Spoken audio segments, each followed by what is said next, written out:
Pagi semua. Wah, seronok tengok bendera kita berkibar. Cantik kan? Esok ada pertandingan inovasi STEM tu. Dah siap projek ke? Pagi ceria di SK Sahabat 2. Semangat kemerdekaan terasa di udara. Tapi mereka juga sibuk dengan pertandingan STEM yang bakal tiba.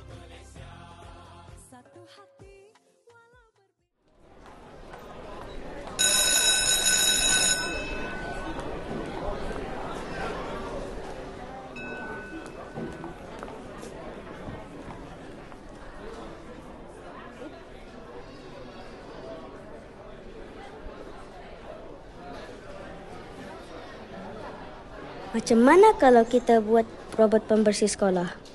Wah, menarik. Boleh bantu cikgu dan jaga kebersihan. Tapi kita kena guna bahan kitar semula, kan cikgu? Betul tu. Kita buat sesuatu yang jimat dan mesra alam.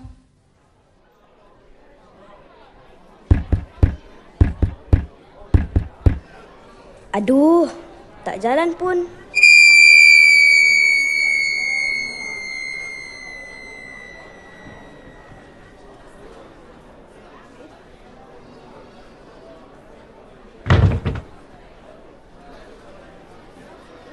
Mungkin sambungan ni salah. Cuba kita semak balik.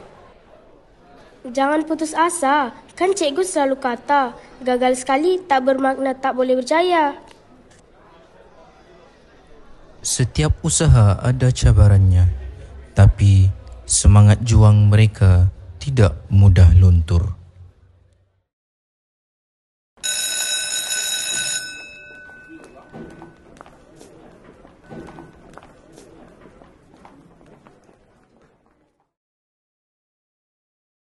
Lihatlah, tokoh kita dulu berjuang tanpa kenal penat. Kita pun boleh berjuang dengan cara kita melalui ilmu dan teknologi. Betul, cikgu. Kita pun nak jadi wira kecil negara. Patriotisme bukan sekadar bendera, tapi semangat untuk berbakti dengan ilmu dan tindakan. Dah jalan. Robot kita berjaya. Berbaiklah. Kita patut namakan dia si Merdeka Bot. Sebab dia tolong jaga sekolah kita dengan semangat merdeka. Dipersilakan kumpulan SK Sahabat 2 untuk membentangkan projek anda. Kami cipta si Merdeka Bot menggunakan bahan terpakai dan prinsip kejuruteraan mudah. Robot ini bantu bersihkan kelas dan jimat tenaga.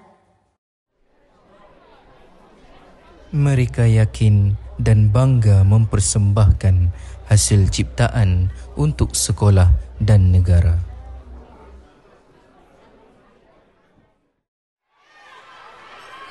Tahniah diucapkan kumpulan SK Sahabat 2 juara inovasi STEM. Kita menang sebab semangat kerjasama.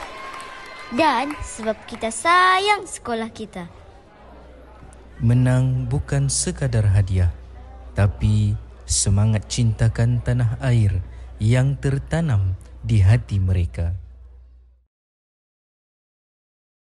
Kita kecil, tapi kalau sama-sama berusaha, kita boleh ubah dunia. Inilah semangat merdeka sebenar, tak putus asa dan sayang negara kita. Dari sekolah kecil ini, lahirlah wira-wira muda yang berjiwa merdeka.